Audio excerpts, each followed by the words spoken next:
This month, Ben goes behind the scenes at Silverstone with MOTUL. We shoot some clays with Fleet Assist. And it's Hot Wings Revisited at the UK Garage and Body Shop event. First up is Hella's Tech Talk.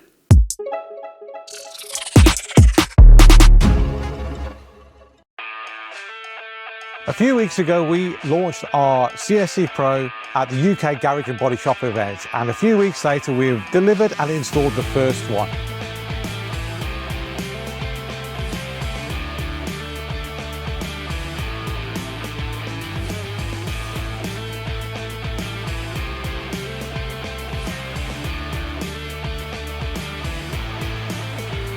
So the CSC Pro is now using camera technology to measure not only distance, not only height, but also the geometry check of the vehicle.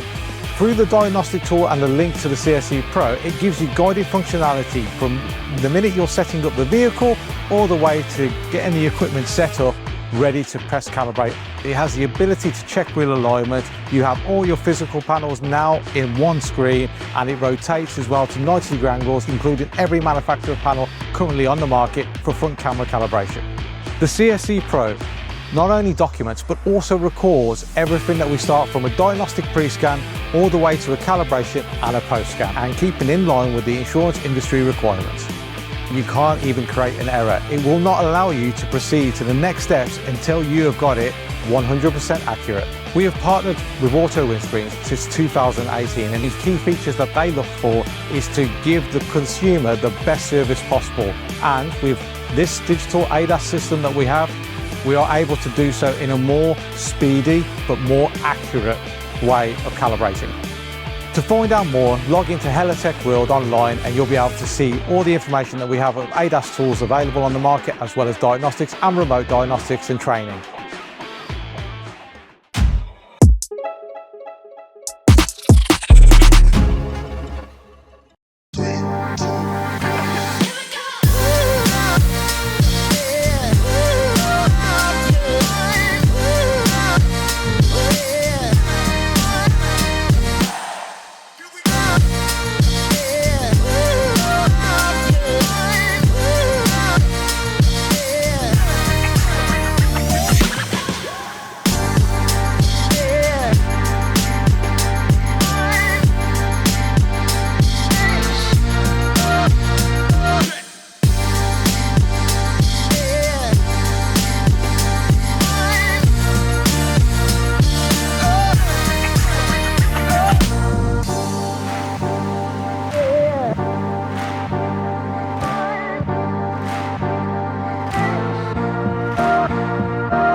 Martin, I just want to get your thoughts first and foremost. We're a third of the way through 2026 Championship, round 9. We're here, Silverstone. This place is just magic, isn't it? I've never seen anything like as busy as this. And I first came here in 1965 for a Grand Prix with my uncle really going on. When we used to bring wooden pallets to make a bit of a grandstand on a lucky bank in Cops Corner. but now every square metre is full of fans and opportunity. It's a real festival atmosphere, and it's magic. Formula 1 is in such a great place. I think it has, in terms of on-track performance, I mean, this is one circuit that really puts Formula 1 off the test, doesn't it? It does the new cars because they're heavily hybrid, big battery pack on them, not like a lot of hybrid road cars. And when they charge the battery up is under heavy braking and slow corners. It's working pretty well, and the drivers have realised that this is what they've got to work with, and the greats like Jensen Senna and Michael Schumacher would have loved the opportunity to be able to make so much of a difference with the tools available to them inside the cockpit. But a third and second cover the top five. I think McLaren know what they've got to do to improve the car. I think this is a weekend for McLaren to just maximise the points. We've got some new parts coming. They're quite excited about getting back to the front of the pack, but they're not quite there yet. So somewhere in the top five in quali and get another podium tomorrow, I think is perhaps all they can expect with Mercedes and Ferrari so strong right at this moment. But this is going to be a leapfrog year where developments are going to make a dramatic difference, not just a few hundredths of a second, but a few tenths here and there. It looks like it's between Ferrari and Mercedes for pole, but I think McLaren are going to be right in that.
British Grand Prix, as I mentioned, for the great five drivers on the grid. Unbelievable experience to be here, really, with MOTUL. Never been to Silverstone before, been to a Grand Prix, but not here.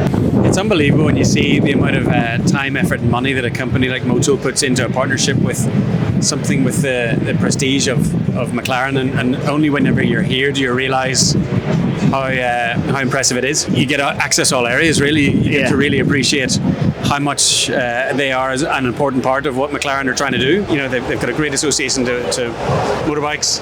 The fact that it's in motor racing as well, and Le Mans and endurance, they're kind of at every touch point of motor racing.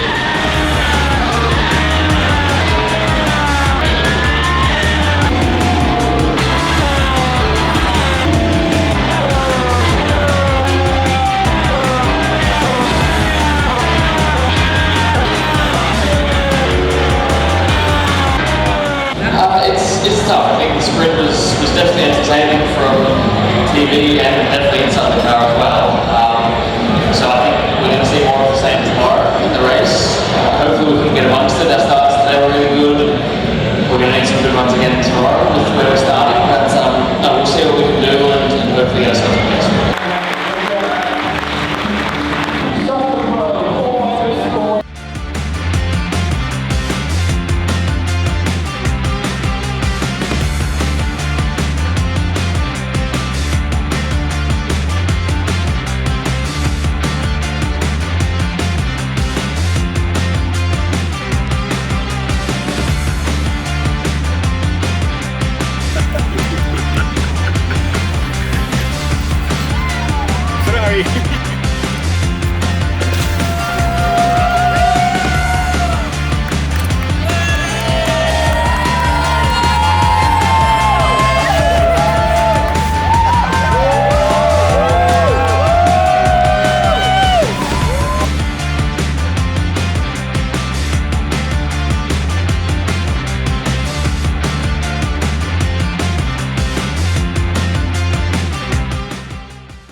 I'm James Worthington and I am the organiser of the Radical Rogues Rally, which is now in its 5th year. We're here today on part of a 3-day driving event around obviously the shores of Scotland, and we're raising money and awareness for the fabulous charity Race Against Dementia. The reason why we are raising money for Race Against Dementia is, unfortunately, I lost my father to Alzheimer's 5 years ago, and just seeing what he went through and my family went through, it was just shocking, and I just wouldn't wish it on my worst enemy. I'm a bit of a James Bond fan, so obviously going up into Skyfall and seeing where they've recorded obviously the James Bond movies up there and just seeing how dramatic the landscape is. I'm looking forward to that. Bit dubious about the roads. Apparently they're very tight, so obviously it's going to be pretty slow going, and getting 40 cars through and back out again will be interesting, but I'm looking forward to that mostly. Well, we set a target this year of £15,000. Looked at the Just Giving page this morning, and I'm very pleased to say we've actually gone past it now. So, I mean, amazing. So thank you to everybody who's supported us so far. Absolutely amazing.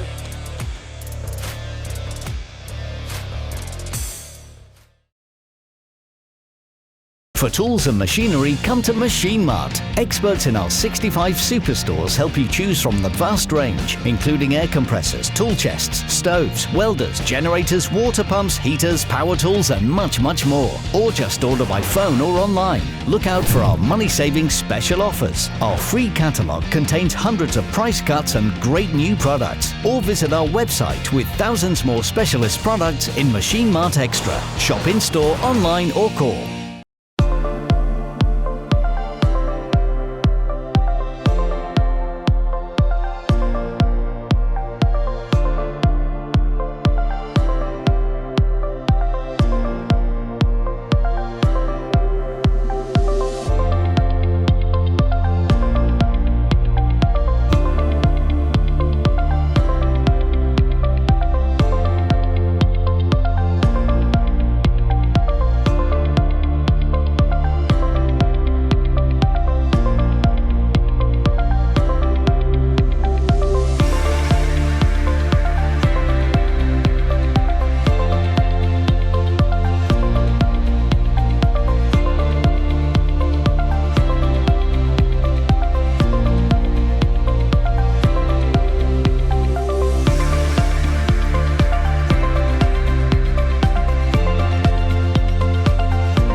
Nikos from Fleet Assist, you've put on an amazing day. Why do you do things like this for Fleet Assist? Well, there's an opportunity for Fleet Assist to put together our customers as well as the garages, and testament to how well we work with both ends of the business. We managed to get here together and all together enjoy as well as learn and network. A huge opportunity through the year. And you've brought together garages, suppliers, an AI professor talking on stage at the moment. Absolutely, yes. The content of the day is full of either, as we say, entertainment or educational, isn't it? Absolutely. You got to take something out of the day, but we don't think that this should be a day where it's only about one thing. We should enjoy what we do. Yeah. We should enjoy learning, and if we can have a little bit of good food, a little bit of activity, as well as learning the driving behaviours of some very capable off-roading vehicles, there's a learning out of that as well. But also there's a learning about the trends. We spoke earlier with the opening. We had the CEO of the BVRLA giving us a little bit of the future, a glimpse of the future. It might not seem as bright, but it's up to us to just try to change those things, as well as all the things we talk about later through the presentations. I think that's what struck me, is that we're not going to get any help. We've got to get on with ourselves, but we can do it because we're good in this industry. Absolutely. The industry has been going on since COVID, and one thing after the other, but we are a very resilient bunch. We have to be. We have to be, and I think we're very innovative as well, and I think there's still, even with the advancement of the EV vehicles. There's garages out there that they are actually looking into those technologies. They even inventing repair methods of those technologies. We've heard today from our speakers that there's a lot of content out there that even OEMs might not know exactly how to repair, particularly with batteries and when it goes to BMS modules or the modules of the batteries themselves. And there's garages out there actually doing those repairs and inventing their own repair methods, which is absolutely fascinating. Does the aftermarket amaze you at times with its resilience and how it keeps bouncing back no matter what's thrown at it? Oh, I am absolutely amazed about the aftermarket because my background is from OEM and actually manufacturing OEM. I was a global procurement responsible person for Jaguar Land Rover, and I never thought when I was doing this job that there's such a degree of capability within the aftermarket. Thank you for inviting us today. It's been an absolute pleasure. It's been educational and very entertaining. Oh, well, you have a parent invitation to this event and we really enjoy having you, and thank you so much for making the time. Thank you, Nikos. So Adam from Achilles here at the Fleet Assist Day. You're going to talk about sustainability in the SG? I am, yeah. The best of luck. What angle are you coming from? Just coming from, in general, trying to demystify some of it. I think for a lot of organisations in the UK, we hear a lot on the news about it. It's kind of politicised a little bit. So just kind of trying to talk a little bit more in terms of what it is, why it's important, how a lot of companies are already doing it without realising. And the one biggest issue, personally, I think, with sustainability in the industry is tyres. Yeah. Not the easiest to get rid of. No. But, of course, the one thing I like to look at, though, is if you don't replace tyres on your car, you're actually creating more emissions with the car itself, aren't you? You are. And I think there's one big thing that we're seeing, particularly in Europe and now in this country as well, is around circular economy and that reduce, reuse, recycle piece. Yeah. And I think that organisations that can kind of embrace that and look at different ways that they can utilise some of these things are going to kind of stand themselves quite well in the long stead. And of course, all this is at the government. They're the people in charge of all the policies. What can they do to help the industry? I think they need to kind of understand it. I think they need to understand it. I think they need to understand it a bit more, and I think they need to not rely on the organisations that are making a lot of money out of it in guiding them. So a lot of this is being driven by investment firms and accountancy firms. Now they've got vested interest in terms of the policies that are in place. So just taking a pragmatic approach and listening to industry. And in the independent market, we can't rely on anybody. We have to do it ourselves, don't we? Absolutely, yeah. And you're seeing already in Europe there's a kind of conscious move to try and regenerate the market, less of a reliance on outside countries. And I think we need to kind of look at that here, because that's how you cut emissions, by stopping transporting stuff from one part of the world to the other. Dr. Weller, we're at the Fleet Assist event today. You're about to go on stage and talk about things from a fresh set of eyes, aren't they? Tell us what you do and how you're looking at things. It's a fantastic event which we have here. We have here all kinds of garages and suppliers. I myself come from a company where we developed the new powertrains together with OEMs like BMW, Jaguar Land Rover, Aston Martin and whoever. And for me, this here gives a very, very, very good insight what is really happening in the market. Because when you are in your spot, you're sometimes getting blinkered. Yeah. So we are, as AVL, we are right at the start of development, and sometimes we don't see really the problems you face in the real world. Yeah, and of course, independence is vital. We've seen that today. We've heard that today. Some manufacturers put cars out with knowing out about every repair that can happen. So we do need the independent market, don't we? What are you seeing about the independent market that encourages you? The independent market shows me very clearly that, for example, in driver assistance systems, we have to test properly, because things can go wrong in the real world. Yeah, definitely. Yeah. And we have to test thoroughly these new technologies so that in the real world they do not fail. This is what I learn here really, really well, because I have some communications with some people here from Bosch, and here you see there's quick fit, and they see the real world problems, and it's quite interesting to see which parts fail and which parts do not fail. Yanis Papadopoulos, you've gone on about AI. Yeah. Do you think it's going to end up making cars being repaired quicker or diagnosed quicker? Do you think that's the ideal situation for AI in the aftermarket? Yeah, I think that we can create tools that optimize the whole process. Yeah. So I envision a horizon of maybe 7 to 10 years, where we can start with some tools that use machine learning or the technology behind ChatGPT. It's called LLMs, large language models. Yeah. To create co-pilots that can help operators organize better this SMR, service, maintenance, repair business.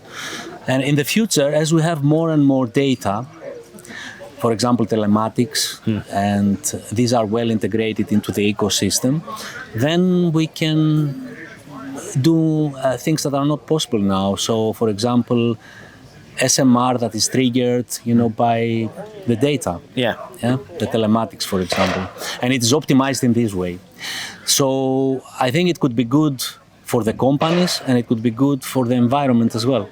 Hayley Pells, we meet at last. How are you? Ben, it is an absolute delight. I can't believe we've been in this industry for so long and our paths have not crossed yet. This is the hardest time for the industry, isn't it? All the other things we've gone through, and now all of a sudden we've got so many factors, outside factors as well, yet we're so resilient, aren't we?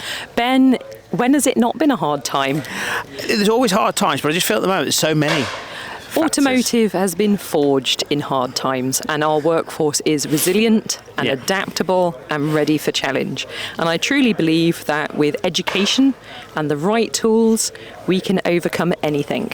And I've just watched your talk at the Fleet Assist Day, and you've just basically said, we're good in this industry. Let's keep going. We are. Because nobody else is going to do it for us. No, we have a talented workforce, dedicated people, and I think just the age profiling of the workforce demonstrates how many people are happy to stay for a full and fulfilling career. And you now deal with a lot of politicians, you're more on the politics side, but you've also been on the shop floor. Yes. Are they listening to that experience? Do they get what's going on? Ben, it is such an interesting journey. So I started off fixing cars, and then I went into talking about fixing cars, and then I went into writing about fixing cars. I was really lucky to have a relationship after being a technical writer to develop that into the companion textbooks with Tom Denton. Tom's now retired, and we continue with those textbooks. And I think that industry credibility was what started my career in Westminster. Yeah. And I do agree with you that it is that authentic and sincere experience is what policymakers want to hear. And I know politicians don't always have the best reputation, but we do have some really hard-working decision makers and policymakers that do actually want to get it right. And I think the role of the Institute is to represent the membership, to represent the workforce and get those experiences, not just mine because it's irrelevant, we need to get everybody's experiences and take them to the decision makers and make that information easy and accessible and get the regulation that we want. And when you're lobbying at Westminster and you talk to an MP that is only in a position for 5 years per se, how difficult is it to get them to see the 10-year, the 15-year, and the 20-year picture? Does it depend on the majority? Is there such things like the majority? It depends if they feel comfortable in that seat. How does that work? I really appreciate that question. So I don't lobby. Okay. I inform. Okay, I like that, so I'm here to inform policy, not direct it. Yeah. And the methods that I use to inform policy comes from data. We use data-driven research to drive our decisions. It's the only sensible way. And you do make a good point that some politicians may not be in post for that long. I think we're all getting a bit bored of a by-election, aren't we? But we do have many politicians that have got long, distinguished careers. Yeah. And those backbenchers that have got 20, 30 years experience, the Parliament holds the government to account. Yeah. So we need that debate. And this is how the Institute of the Motor Industry gets into Hansard. We inform those debates, we take part in those conversations and make sure those parliamentarians have that information at their fingertips when they need it to then advocate on our behalf. And let's not forget the House of Lords. Yes, we don't get rid of those as quickly. No. And we do also use the select committees and also Whitehall. Yeah. So we're working closely with the Centre of Connected and Autonomous Vehicles, and that's for the Automated Vehicles Act. And my question to them is, how are we going to know who does what, when, where, why on connected and autonomous technology? And also, of course, we're on about UK politicians. There's the rest of the world to consider as well, isn't there? It's not as easy as we'll make a decision in the UK and that's the way it goes. Dare I say Brexit? Well, Dare I say Brexit? Yes. Okay, so we're gonna use the B word. Drop the B bomb. The UK does have a unique regulatory system, so we do want harmonisation because in certain areas it just makes commercial sense. Yeah. So we are at the moment in consultation about Euro 7 and the UNECE regulation for self-driving vehicles that was published in February. We are going to look to work with our closest neighbours, so you can drive from the UK to France and do all of that kind of thing. It just makes sense. However, because we do have that independence, it has meant that we've got our automated vehicle bill to enact faster than everybody else. Yeah. This gives us a unique regulatory environment for international companies to come and use their technology here first. Waymo, Waze, Uber. We're seeing these pilots happen right here, right now. We are a world first. So although Germany had level 4 first, we've got that no user in charge regulatory framework that international insurers can get a 360 grip on. One thing I love talking to you about is the positives. Do you think we need, as an industry, to look at more of what we are doing rather than what we're not doing? We are doing so much really well. Yeah. We have got an amazing workforce, we've got an amazing education system, and we have got amazing tooling. We put it all together and we have a robust automotive environment. I'm really proud to be in this industry. I can't imagine leaving it, and I'd like more people to enjoy their job every day. You're not allowed to leave it. You're a great ambassador for the industry. You have been for many years. It's a pleasure to meet you, a pleasure to listen to you, and thanks for talking to us. Oh, thanks, Ben. Anytime.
For tools and machinery, come to Machine Mart. Experts in our 65 superstores help you choose from the vast range, including air compressors, tool chests, stoves, welders, generators, water pumps, heaters, power tools, and much, much more. Or just order by phone or online. Look out for our money-saving special offers. Our free catalogue contains hundreds of price cuts and great new products. Or visit our website with thousands more specialist products in Machine Mart Extra. Shop in-store, online or call.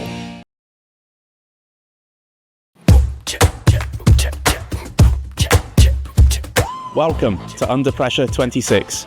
We're at the fantastic Pirelli Performance Centre for what promises to be the biggest and best event yet. Hold up.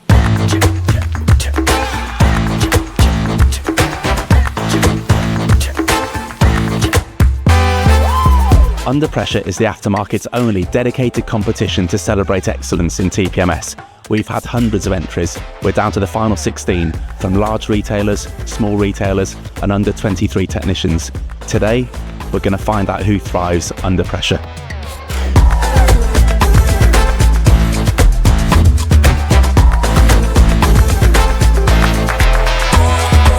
As you'll see behind me, there's a car full of TPMS issues, which our finalists have to diagnose, they have to identify them, and then they have to communicate them.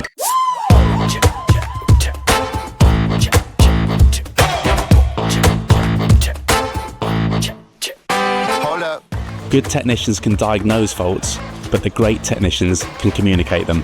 The second stage of our final is the engagement stage. What you'll see behind me is 2 of our resident judges. They're going to be the motorist. They're going to be listening to the technician as he or she explains the faults that they found and why the work is so important.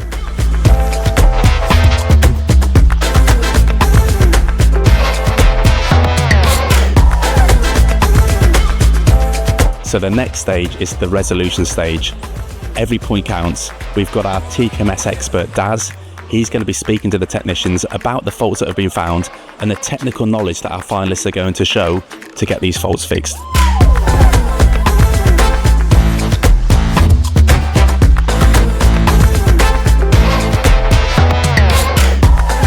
So this is the final stage of the process. This is a speed test.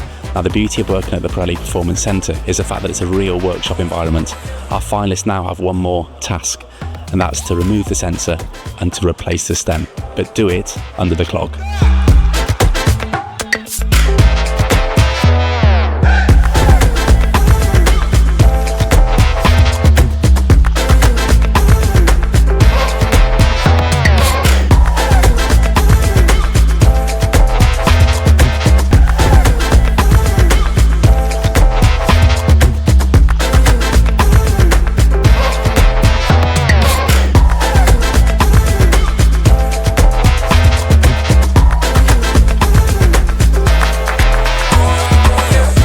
So it all comes down to this.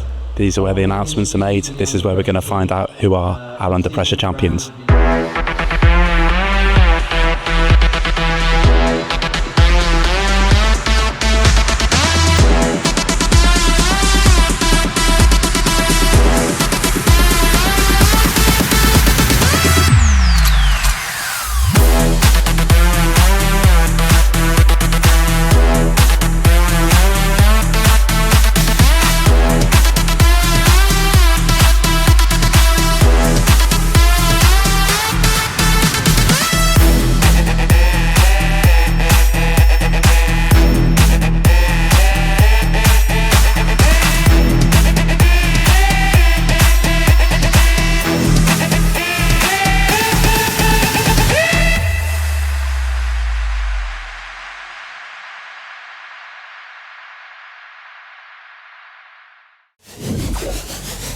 I would hope that people from the conference today would be energised by some of the products they've seen, some of the speakers they've seen, but also to go back and know that what they're doing is valued.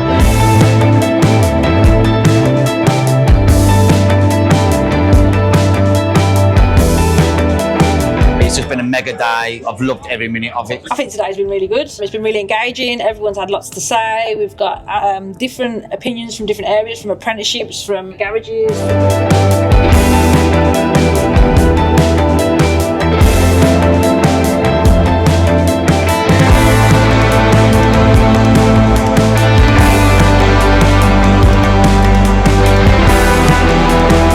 It's very difficult to see this many garages on one day in any other format, so really valuable. You couldn't ask for a better bunch of people to mix with, to chat to, gain some insight from. It was great to just listen, and I learned quite a bit myself, to be honest.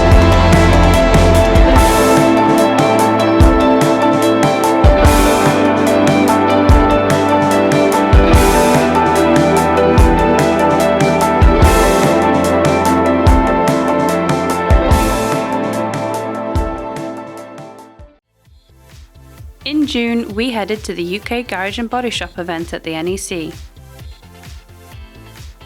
We hosted panels on marketing your garage and sustainability in the workshop, and Ben joined Matthew Perry from JHM Butts on the ramp-up stage. We chatted to Jason Smith from Marla, Matt Cleveley from Cleveley EV, and caught some of the Hot Wings challenge. Jason, UK Garage and Body Shop event, what's happening? It's very busy. Yes, we have launched our new Workshop Heroes concept at the UK Garage and Body Shop event. So we have our equipment range here. So we're promoting our air conditioning, regassing machines, ADAS machines, Fluid Pro machines. So it's more about our equipment rather than the parts today. Yeah. We've just launched our new workshop van, which is outside in Atrium 1. Yeah, I saw that. So that's brand new to us. US, and we're the first entity across Europe to have that van. So we're almost like the trial country, so to speak. And just firstly, going to the aircon systems, we've gone through a really hot spell in the UK, and of course people think you need aircon, but I'm guessing that's brought a lot of business for you because people suddenly realise the aircon doesn't work. Yeah, it's always been the same with air conditioning. The moment you get a bit of a hot spell, they turn you on and think, oh, it's not working. Damn, it's not working. What's wrong with it? Can I get it fixed? So, but aircon is an all year round thing, as you probably well know. It's not just about the winter, summer, it's also the winter. It helps demist and take moisture out of the air as well. So it should be used all year round, to keep the system lubricated. So it is a very important part of the vehicle, and gets more important when you come to hybrids and EV vehicles as well. And is that a growing area for you? Yeah, thermal management is the biggest growing product group for us globally, not just the UK. For the UK, a huge amount of growth in the last 12, 18 months. Just say you've got the van outside, you've just launched the workshop scheme. Tell us more about that. So we recognise with equipment that if you want to be able to get a garage or a workshop engaged in the equipment you've got, there's nothing better than actually demonstrating it to them in their own place of work. An ADAS machine can be quite, upwards of £10,000 to £15,000 plus. Yeah. They're not going to invest in that equipment unless they fully appreciate what it can do, what it's about, how it can help them in a workshop. So we're taking the product to them, showing them what it can do, and hopefully on the back of that they want to invest in the new technology going forward. Marligus to the market. Yes, how about that? There you go. But it's about ease of use, isn't it, for the client then? Because at the end of the day, the client then sees what they want to see without having to spend money on petrol, sat on a motorway probably in the UK for hours on end. They can see what's going on live. Yeah, they can. They were full demonstrations. You're coming to shows like this. We're supporting distributors as well with their local shows. We'll do workouts with the distributors. Go and visit the workshops. The van itself will actually go out and install the equipment on behalf of the distributor as well. Yeah. So it's not just about showing them, but we'll install it, we'll commission it, we'll technically back it up. One-stop shop. Yeah, one-stop shop basically. Yeah. And now the big question after the IWF 5-a-side recently is Mr. Lee's better? Is he ever better? Was he actually injured, or he just had enough? I think he had enough. I think he realised that age is getting the better of him, I think. That'll do me, Jason. Thank you. Thank you. That's bad, that is.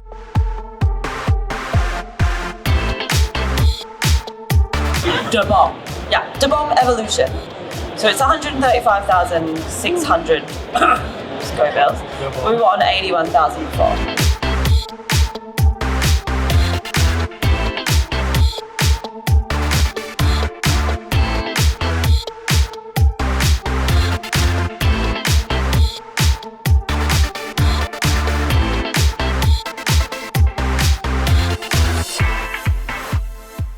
Matt Cleveley, Garage Wars last night. Yes. Single site garage. We've also got Mr. Cleveley in the background as well. She was too scared today to come in. I could have done with her here to save my voice, but yeah, very, very happy with that. How have you achieved? We just spoke on a panel. Yes. How are you achieving all this success from a single site? Well, we've got a great team. Yeah. So that affords me the time to be here and concentrate on all submissions and evaluate the business. And what I count now as my job is very strategic rather than operational. Yeah. So we're focusing on the wider picture, which is something that we spoke about on the panel talk.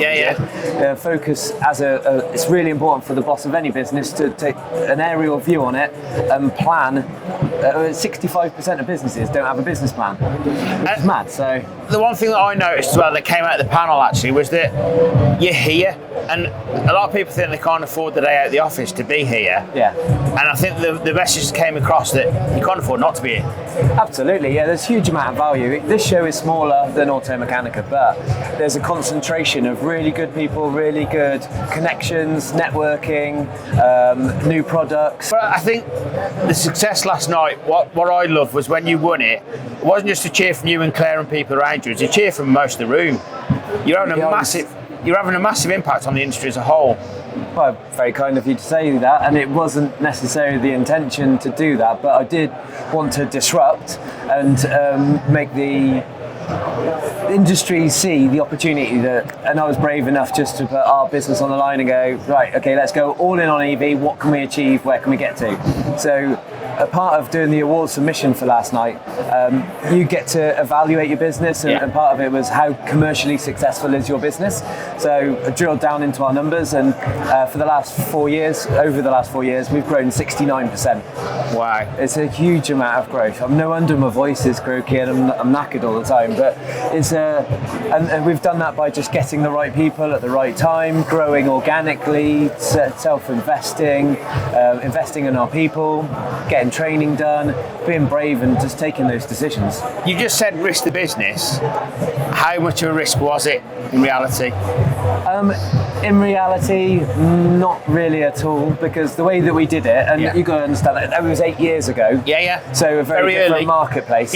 So we created Cleveland EV as a standalone business and marketed that to the EV owners and the early adopters. So it left Cleveland Motors safe, sat aside, looking after their petrol and diesel customers. And then over the years, have kind of just blurred the lines. And now we've got 3 clear divides. We've got Cleveland Motors, that is workshop. We've got Cleveland EV, which is car and part sales, and we've got Cleveland EV Mobile, which is the technicians out on the road. Because you're hardly in a hotbed, are you? In a lovely village. I mean, we'd like to live there, but it's not a massive area, is it, of commercial activity? No, not really. No, Cheltenham's not a massive town, but we get customers from all over the country come to us because of our reputation that we've built up over years. So. And people trust you from shows such as this? Yeah, I mean, this is different because we're dealing with the trade here. But next weekend, for instance, we're off to Cheltenham Racecourse, where is the Everything Electric show, formerly known as Fully Charged, and we cut our teeth in those kinds of shows to public facing, talking to people that are passionate about renewables, that own EVs, and reinforcing our position with them as industry experts and hand-holding them through. We were the safety net to their investment. We could look after their car, we could get it back on the road again, we could make sure, and they didn't have to go to franchise dealer network. And I think the biggest testimonial I've heard all show, not for just you but for everybody, was Chris Wellman from Castle Garage this morning saying you're getting EVs because of you. Good or bad, really is it because of you? I don't want to take any blame if it goes wrong. No, it can't go wrong. The most important message, and that's the one that I got across on the panel talk this morning, is why are we thinking of it as anything different than just another fuel type? If you accepted diesel into your business, if you do petrol, then why is it's just another fuel type? Don't alienate a customer base. So be brave. Immerse yourself in it. That's my advice to other garage owners. So you understand the different charging infrastructure, the different cables, the terminology, the charging speeds, things like that. So you have less risk about getting caught out. Well, thank you for all you do for the industry. Thank you for spotting me on the panel as well. Anytime. Thank you. Happy. Good luck. Cheers. And well done on the award. Cheers.